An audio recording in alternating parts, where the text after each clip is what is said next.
In today's video, I'm going to teach you a guide how to add a custom domain in Lovable.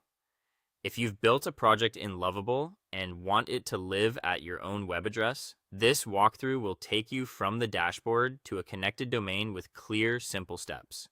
First, open your browser and head to the Lovable website. Once you're on the homepage and signed in, you'll land on the dashboard. From here, look for the My Projects option.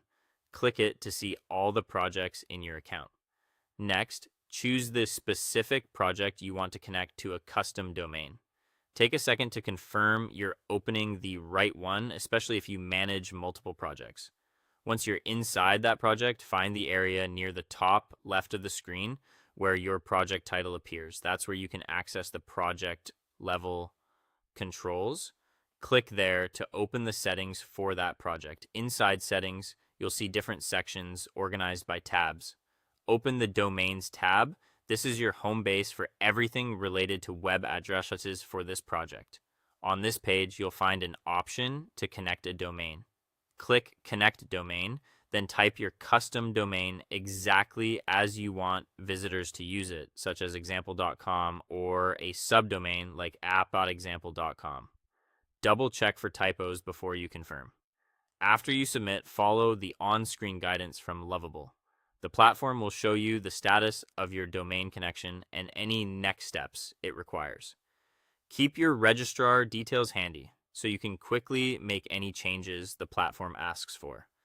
If you've just registered your domain recently, remember that domain-related changes can take time to show up on the internet. So don't worry if it doesn't connect instantly. If you notice that the domain connection option is unavailable, or you see a message about upgrading, open the Plans and Credits section in Settings. Custom domains are a pro feature in Lovable, so you'll need to be on a pro plan to complete this connection. Take a look at your current plan and make sure it includes custom domains. If an upgrade is needed, confirm it there so your domain connection can proceed. Once your plan supports custom domains, return to the Domains tab and complete the connect flow. That's the full path. Open Lovable, go to My Projects, select your project, access Settings from the project title area, head into Domains, connect your domain, and use Plans and Credits to ensure you have the right plan in place. Take your time with each screen, and you'll have your custom URL pointing to your Lovable project smoothly. That's all for today. Thank you for watching, and I'll see you guys in the next one.